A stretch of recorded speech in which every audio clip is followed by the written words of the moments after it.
L'association de résidents a volé mon chien pendant que j'étais au travail, prétextant qu'il aboyait trop. Thor a toujours été bruyant. Un golden retriever en bonne santé, joyeux, un peu pâteau, comme tout chien heureux devrait l'être. Il aboyait quand il voyait le facteur, quand il entendait des pas inhabituels sur le trottoir, quand d'autres chiens passaient ou quand le camion poubelle s'arrêtait devant la maison. Mais il n'a jamais été agressif. Il n'a jamais mordu personne, n'a jamais quitté la cour, n'a jamais dépassé les limites de la propriété. C'était juste un chien qui faisait son rôle de chien. Quand j'ai emménagé dans ce quartier, il y a 3 ans, je pensais que j'allais trouver la tranquillité. De jolies maisons, des rues bien entretenues, un voisinage organisé. En vérité, trop organisé.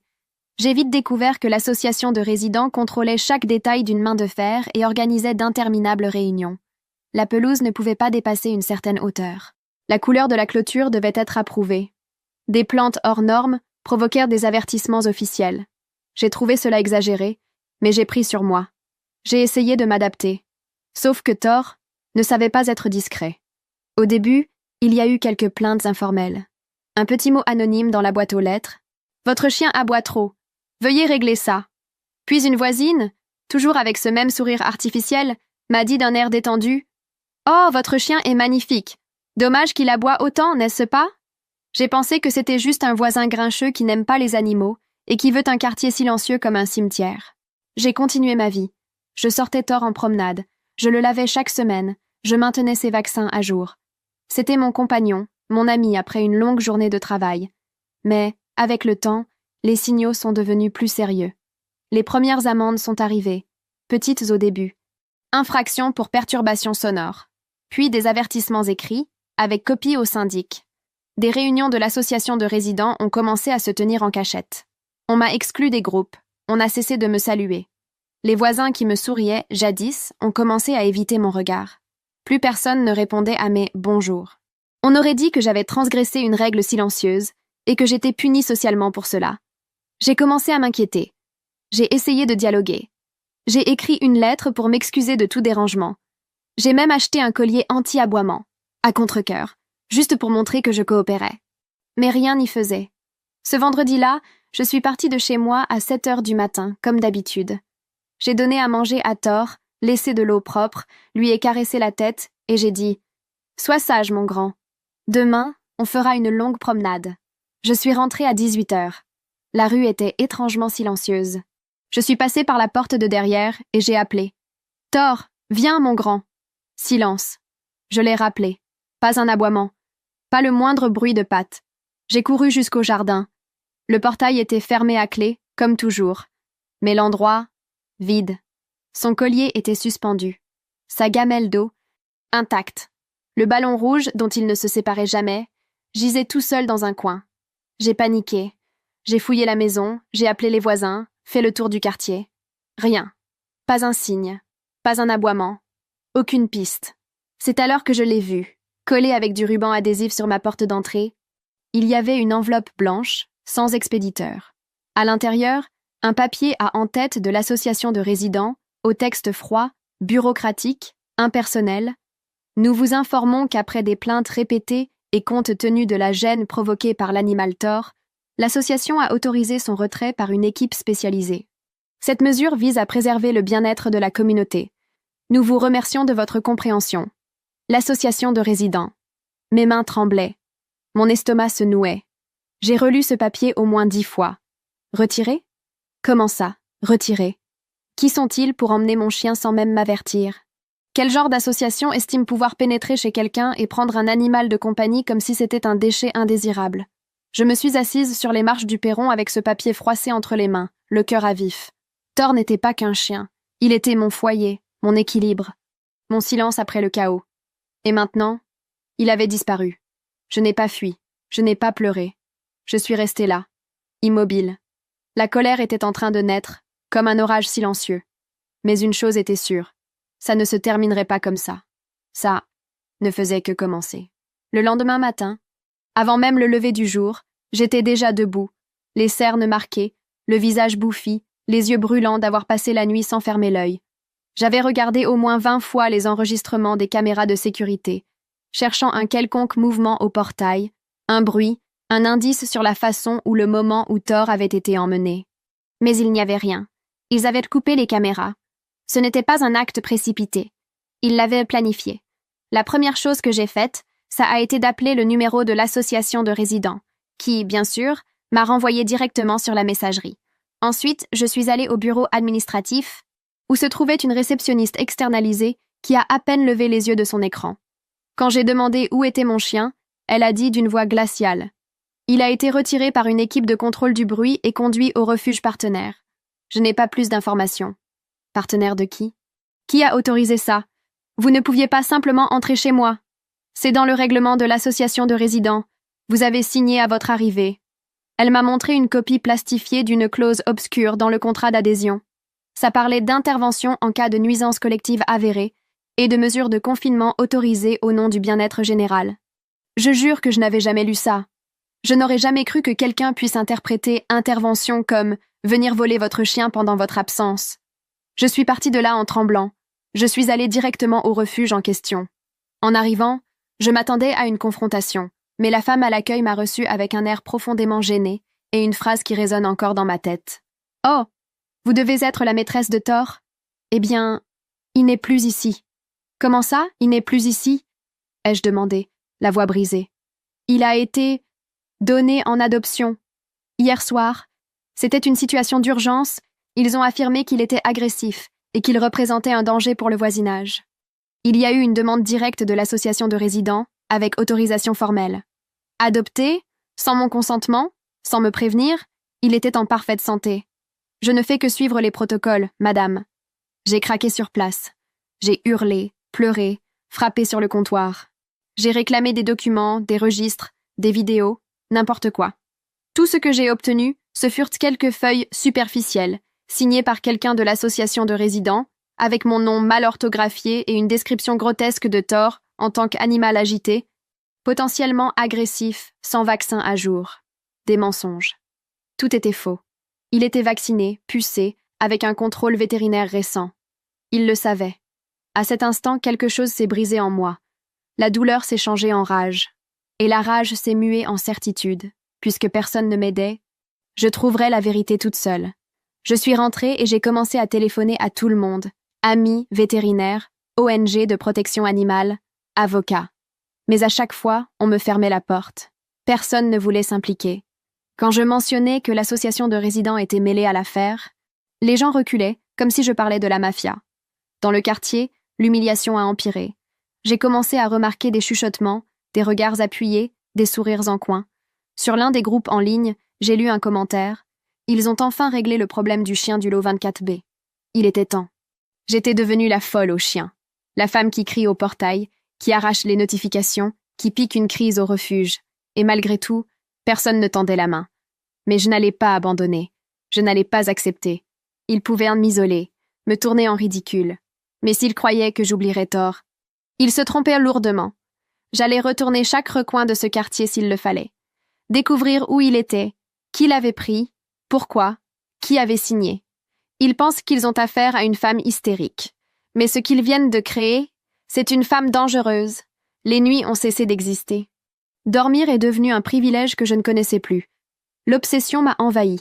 Je me levais et me couchais, quand j'arrivais à dormir, en pensant à Thor, à son visage quand il me voyait prendre la laisse, aux aboiements qu'il poussait en entendant ma clé dans la serrure, à cette joie folle de celui qui ne veut qu'une seule chose, être près de vous. Maintenant, chaque fois que je passais le portail de chez moi, je ne trouvais que le silence. Et ce silence faisait plus mal que n'importe quel cri. J'ai commencé à enquêter. Seule. J'ai laissé tomber la volonté de plaire. C'était fini. Je ne voulais plus de sympathie. Je voulais des noms, des dates, des preuves. Je suis retournée au refuge, cette fois avec un enregistreur caché dans la poche. La femme de l'accueil m'a reconnue de loin et a appelé la sécurité avant même que j'ouvre la bouche. Mais je n'étais plus là pour quémander. Toute la semaine, j'ai appelé d'autres refuges, en me faisant passer pour une bénévole, en proposant mon aide pour comprendre comment fonctionnaient les adoptions accélérées. C'est là que j'ai trouvé quelque chose d'étrange. Un refuge minuscule, presque inconnu, m'a dit au téléphone « Ah, vous êtes de la région de l'association de résidents Hillside, non? On reçoit parfois des retraites de là-bas.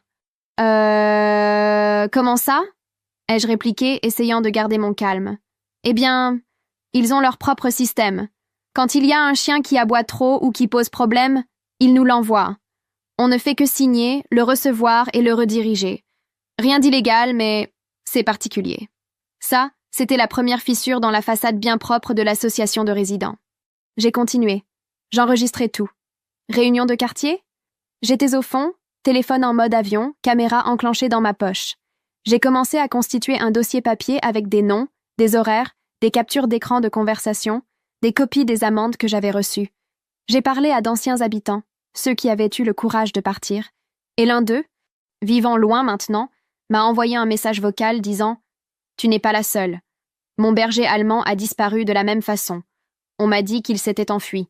Aujourd'hui, je suis sûre que non. » Chaque témoignage était comme un clou qui s'enfonçait plus profondément dans ma poitrine. Et plus je creusais, plus c'était sordide.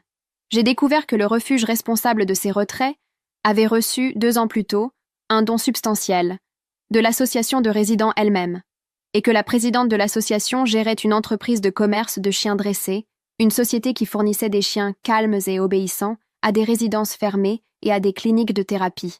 Le lien devenait évident. Thor n'avait pas été retiré. Il avait été emmené, vendu. J'ai commencé à me déplacer partout avec un carnet à la main. Je notais tout. La moindre phrase suspecte, chaque regard louche, chaque nom nouveau. C'est devenu une obsession.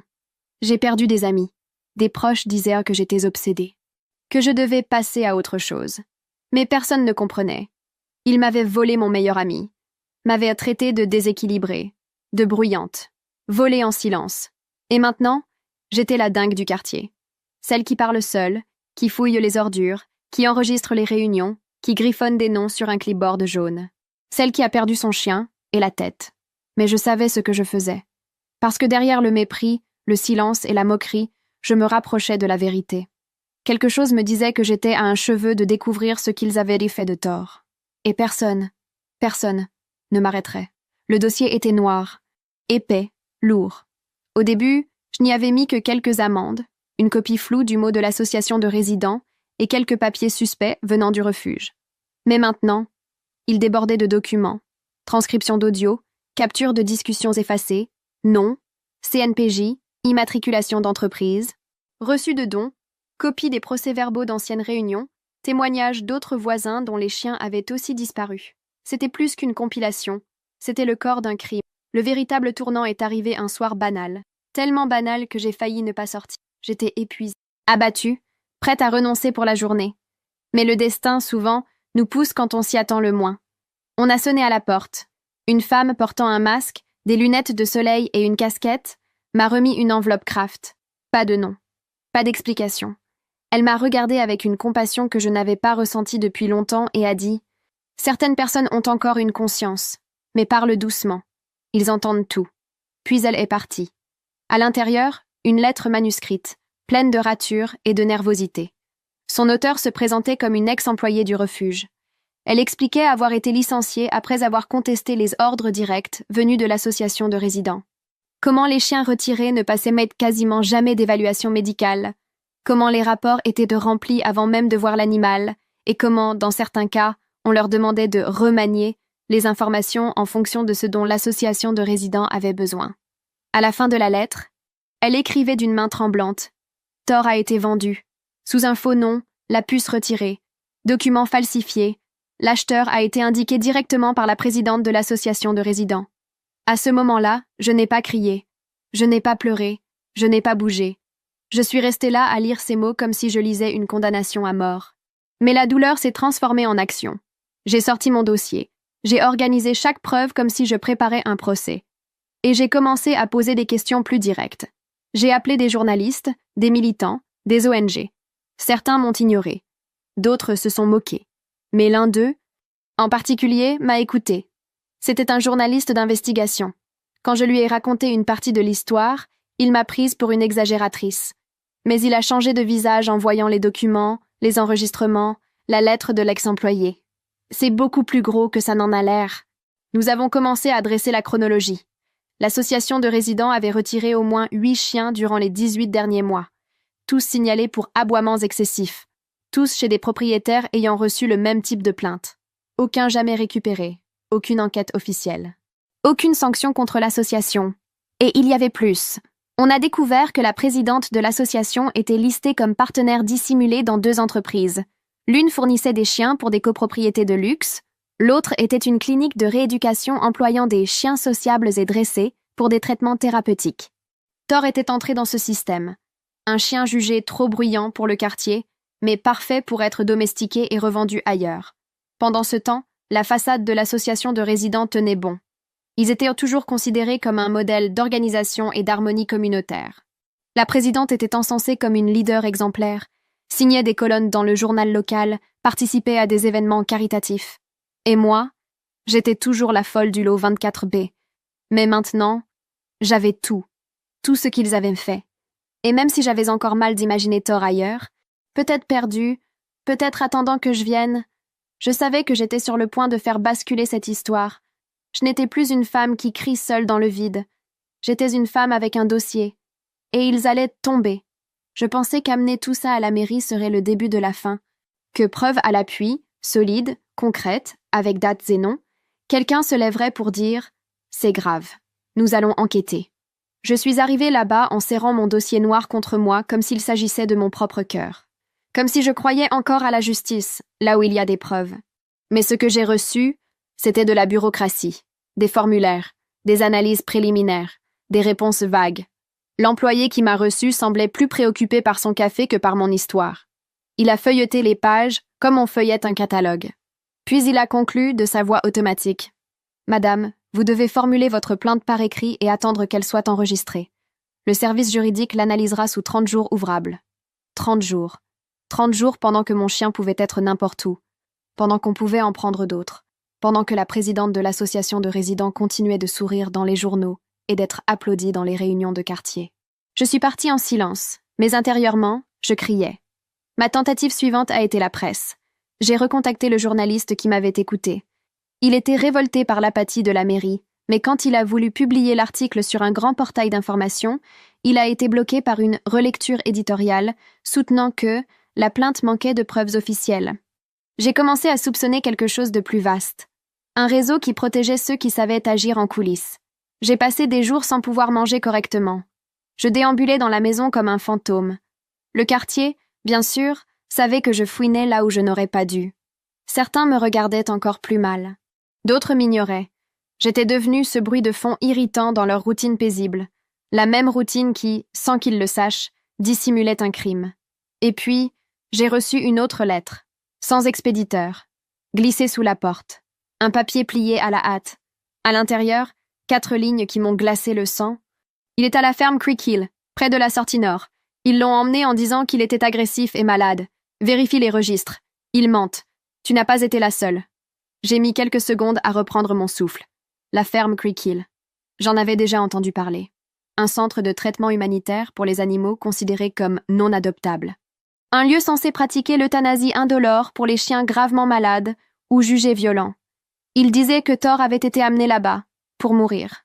J'ai senti ma poitrine se serrer.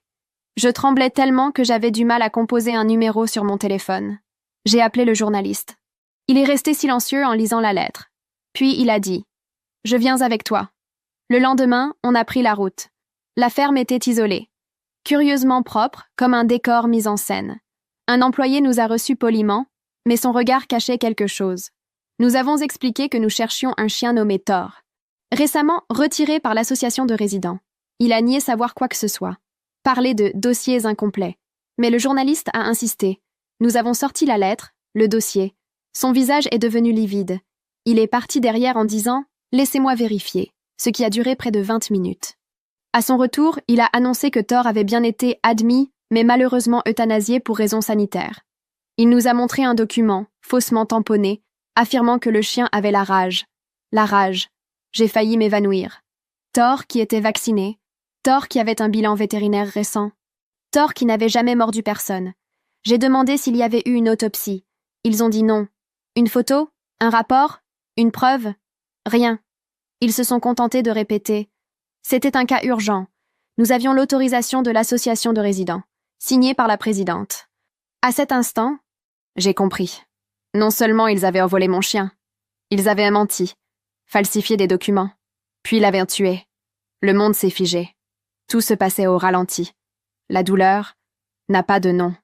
C'était bien plus qu'un deuil. De l'indignation, de l'impuissance, du désespoir et de la rage. Tout réuni en un seul bloc dans ma poitrine.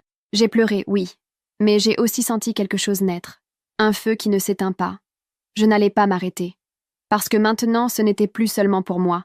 C'était pour tous les autres noms de cette lettre. Pour les autres chiens. Pour toutes les maisons à qui on avait arraché le son de leurs aboiements. La justice, j'ai compris, est autre chose. Mais si le système ne veut pas faire ce qui est juste, je le ferai moi. Et ils m'entendront. Même si je dois crier. Il n'y a pas eu de veillée. Pas de corps. Pas d'adieu. Thor était parti comme s'il n'avait jamais existé. Comme s'il était juste un problème de plus résolu par l'association de résidents. Un aboiement gênant qu'on fait taire au nom de la convivialité du voisinage. Mais il a existé. Et tant que je vivrai, sa douleur criera en moi. Le lendemain de la visite à Creek Hill, je suis rentrée chez moi sans même pouvoir ouvrir la porte. Je me suis assise sur le sol du perron pendant des heures, avec son collier rouge, celui qu'ils avaient laissé pendu au portail, comme un avertissement, un trophée. J'ai pleuré jusqu'à ne plus pouvoir. Mais le jour d'après, j'ai appelé mon avocat.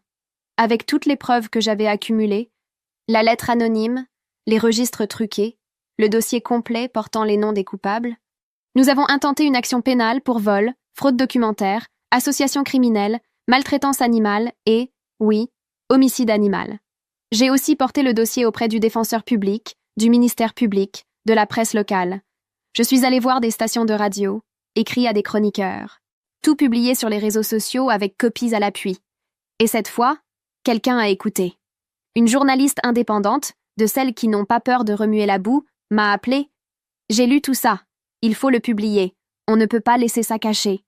L'article est sorti 2 jours plus tard, avec des photos de Thor, des captures d'écran des messages, des extraits de la lettre, et ce titre, « Une association de résidents pourrait être liée à un réseau illégal d'extermination de chiens bruyants ». Ça a été comme jeter de l'essence sur un feu déjà allumé à l'intérieur de moi. Le lendemain, on m'a convoqué à une réunion extraordinaire du nouveau conseil provisoire de l'association de résidents, mise en place en urgence après la parution. L'ancienne présidente, elle niait toujours tout, avec le même sourire figé. Mais à présent, elle me regardait avec haine. J'y suis allée, évidemment. La réunion s'est déroulée dans une salle improvisée du centre communautaire. Il y avait une 20aine de personnes, tous voisins. Certains curieux, d'autres mal à l'aise. Et là, debout, dossier en main, j'ai fait face pour la première fois à l'ancienne direction de l'association. « Vous avez tué mon chien ?»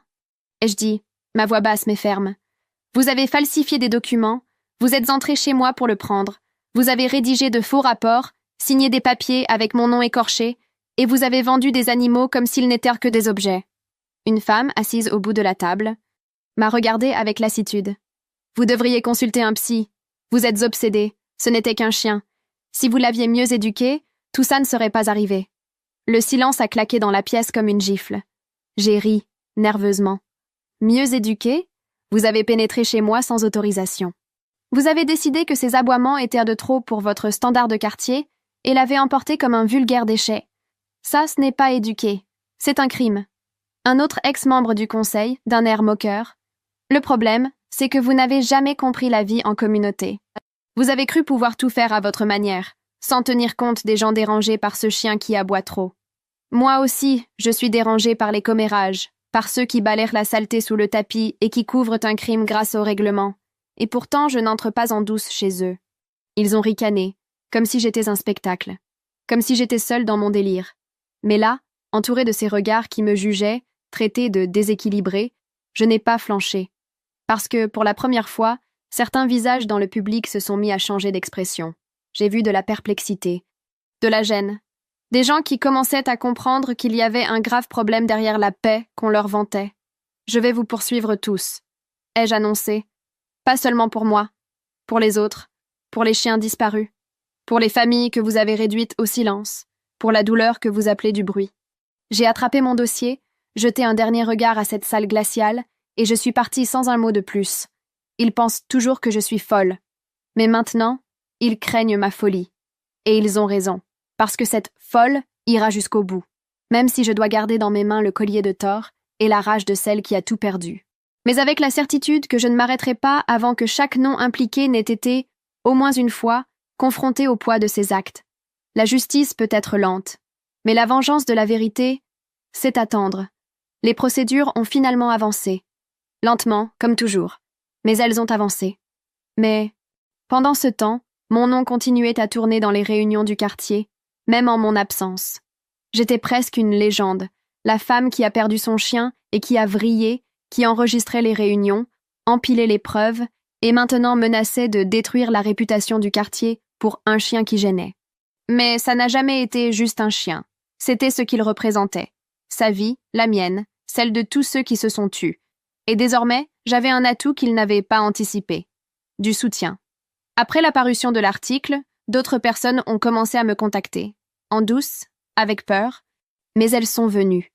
Une dame âgée, à qui on avait retiré son caniche parce qu'il aboyait lors des orages. Un couple qui n'a plus jamais revu leur beagle après 2 amendes et une visite corrective dans leur jardin. Un retraité, au bord des larmes, m'a montré un vieil album de son chien disparu. On m'a dit qu'il s'était enfui, mais il ne sortait jamais. Jamais. Peu à peu, ce qui n'était qu'un cri solitaire est devenu un cœur étouffé. J'ai créé un groupe en ligne. Je l'ai appelé « Voix qui aboie ». On a commencé à 4, puis 10, 15. Et quand j'ai vu, on était plus de 50 à partager des récits semblables.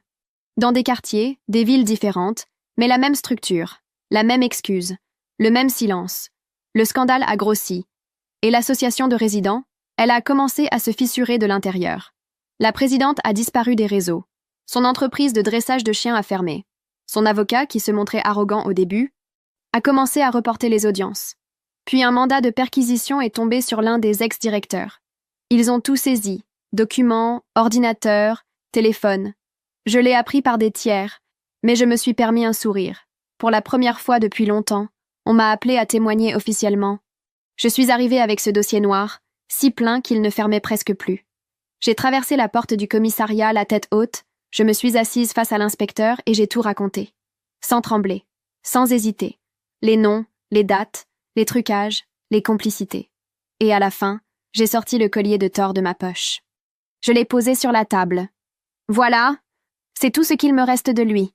J'aimerais que vous vous rappeliez ça, au cas où vous penseriez qu'il ne s'agissait que d'un chien. Il n'a rien dit, mais il n'a pas détourné le regard non plus. Quelques semaines plus tard, j'ai reçu un appel. La journaliste qui avait publié le premier article m'a contacté, sans cacher son émotion. Une nouvelle dénonciation vient de sortir. Quelqu'un de l'intérieur a fourni des documents prouvant la vente de chiens sous de faux papiers. Plus d'une vingtaine. Le nom de Thor y figure. J'ai fermé les yeux. J'ai senti Thor près de moi. Pas en esprit, mais dans ce qu'il était devenu. L'étincelle. La preuve que ce combat valait la peine. L'association de résidents, en tant qu'entité, a été officiellement dissoute dans mon quartier. Dans d'autres, on a lancé des audits. Certains des responsables sont encore sous enquête, d'autres ont disparu, mais ils ne peuvent plus parader comme s'ils possédèrent les lieux. Et moi? Je garde toujours son collier. Parfois dans mon sac, parfois suspendu au rétroviseur de ma voiture. C'est mon rappel quotidien. De qui j'étais. De ce qu'ils m'ont pris. Certains voisins me jettent encore des regards noirs, disent que j'ai été trop loin, que j'ai créé des conflits là où il n'y avait que paix. Mais j'ai appris que la paix construite sur l'injustice n'est pas la paix. C'est du contrôle. Et si être la femme qui a révélé tout ça me vaut d'être détestée, qu'il en soit ainsi. Parce que maintenant, je marche dans les mêmes rues qu'avant. Mais ceux qui riaient, qui me méprisaient, qui m'ignoraient, ce sont eux qui baissent les yeux. Je n'ai pas perdu. C'est eux qui ne savent pas quoi faire quand le silence aboie plus fort que n'importe quel chien. La nouvelle est tombée un matin de pluie. Je prenais mon café, distraite, en essayant pour la première fois depuis longtemps de vivre une matinée ordinaire. La télévision était allumée à bas volume. Et puis, le bandeau a défilé. Une ex-présidente d'association de résidents est arrêtée pour sa participation présumée à un réseau illégal de retrait et de vente d'animaux. Son nom, son visage, les images de l'arrestation. Je n'ai pas eu de réaction immédiate. Je suis restée là, la tasse à la main, fixant l'écran. On l'a menée menottée, la tête baissée, les cheveux attachés à la va-vite. Le reportage évoquait l'usage de fausses identités, la falsification de documents, la maltraitance animale, l'association criminelle et le vol de propriété privée. Mon premier sentiment n'a pas été la vengeance, ni la joie. C'était plutôt un profond soulagement. teintée de fatigue. Elle n'était qu'un nom sur une longue liste. Mais c'était sa signature, c'était elle qui avait autorisé, celle qui avait menti à propos de Thor. Dans les jours qui ont suivi, tout s'est effondré. La ferme Creek Hill, l'endroit où on écartait les chiens soi-disant indésirables, a été fermée par décision de justice. Des enquêteurs y ont trouvé des documents raturés, de faux rapports vétérinaires, et un terrain à l'arrière où les chiens euthanasiés étaient enterrés sans procédure. Certains portaient encore leur collier, des jouets, ou même un petit papier avec leur nom. Cette image ne me quittera jamais. Thor était peut-être là. Ou y était déjà. Avec toutes les preuves rassemblées et la médiatisation de l'affaire, ma plainte pour dommages moraux et matériels a avancé avec force. Certains ont cherché un accord, d'autres ont tout nié. Mais le juge s'est montré ferme. À la fin, j'ai reçu une indemnisation d'1 million de réais. 1 million. Le chiffre me paraissait absurde, irréel. Des gens me félicitaient comme si j'avais gagné au loto. Des avocats m'appelaient pour me proposer leurs services. Des journalistes voulaient en savoir ce que j'allais faire de tout cet argent. Mais personne ne comprenait. Avec cette somme, je pouvais acheter une autre maison, une voiture, changer de vie du tout au tout. Mais ça ne me rendrait pas tort. Ça ne me rendrait pas ces jours où il courait dans le jardin avec son ballon rouge. Ça n'effacerait pas son enthousiasme lorsqu'il entendait ma clé dans la porte. Ça ne me rendrait pas nos promenades, nos jours de pluie, la chaleur de son corps couché à mes pieds. Aucun montant ne peut combler le vide qu'il a laissé. J'ai utilisé une partie de l'indemnisation pour créer une ONG de protection animale. Je l'ai appelée Thor est mon nom. Elle est officiellement enregistrée. Aujourd'hui, elle aide des familles qui font face à des abus d'association, à la maltraitance, aux retraits illégaux. Nous avons déjà empêché la prise de dizaines de chiens. Nous avons obligé 2 résidences à rendre les animaux qu'elles avaient emportés. Le reste de l'argent est toujours là, parce que je n'ai besoin de rien d'autre. Certains disent que j'ai gagné, mais je n'ai pas vraiment gagné. Ce qu'on a obtenu n'était pas une victoire, mais une justice retardée. Le strict minimum. La blessure reste ouverte. Je rêve encore de lui. Parfois je me réveille en croyant entendre des aboiements. Parfois je parle toute seule dans la maison et réalise que j'attends une réponse qui ne viendra jamais. Et malgré tout, je continue. Parce que chaque aboiement sauvé grâce à cette histoire vaut plus que 1000 nuits blanches. Chaque chien qui reste dans sa famille, chaque plainte qu'on n'ignore pas, chaque voisin qui réfléchit avant de commettre une cruauté déguisée en organisation, c'est pour lui, pour Thor. Et si je devais tout refaire, être traitée de folle, ridiculisée, isolée, je le referais. Parce que l'amour véritable ne s'abandonne pas, ne se livre pas, ne se tait pas. Thor était mon ami, et personne ne touche à ce qui est à moi impunément. Maintenant, le monde le sait, eux aussi. J'ai longtemps refusé l'idée. Pendant des mois, la simple pensée de faire entrer un autre chien chez moi me semblait une trahison. Comme si laisser la place à un autre signifiait oublier Thor. Comme si accueillir un nouveau compagnon effaçait son souvenir. Mais le silence est devenu trop lourd. La maison, même rafraîchie, même vivante grâce aux allées et venues de l'ONG, semblait vide quand je rentrais le soir. Elle me paraissait minuscule sous tant d'échos. Le portail s'ouvrait, et personne ne courait. Pas de pattes sur le sol, pas de souffle tout près du canapé, pas de regard joyeux lorsque j'entrais avec mes sacs. Ça s'est passé lors d'une foire d'adoption. Je n'étais là que pour représenter l'ONG, aider à filtrer les adoptants, discuter avec des protecteurs. Et puis, dans un coin d'un stand improvisé, couché sur une couverture usée, je l'ai vu. Pelage brun clair, museau tacheté, oreilles tombantes, de grands yeux expressifs. Mais ce qui m'a marqué, c'est la façon dont il m'a regardé, droit dans les yeux, comme pour dire « Enfin, tu es là ». « Celui-là est compliqué », a dit une bénévole. On l'a ramené 3 fois. Trop affectueux, trop besoin d'attention. Il est collant. Je me suis penchée, j'ai tendu la main doucement. Il n'a pas hésité. Il a posé son front contre ma paume et laissé échapper un long soupir, comme soulagé. « Comment s'appelle-t-il » ai-je demandé. Il n'a pas vraiment de nom. Chaque foyer lui en donnait un différent. Aucun n'a tenu. Je l'ai regardé à nouveau, et sans réfléchir, j'ai dit « J'ai... que Loki ». Elle a ri. « Loki ?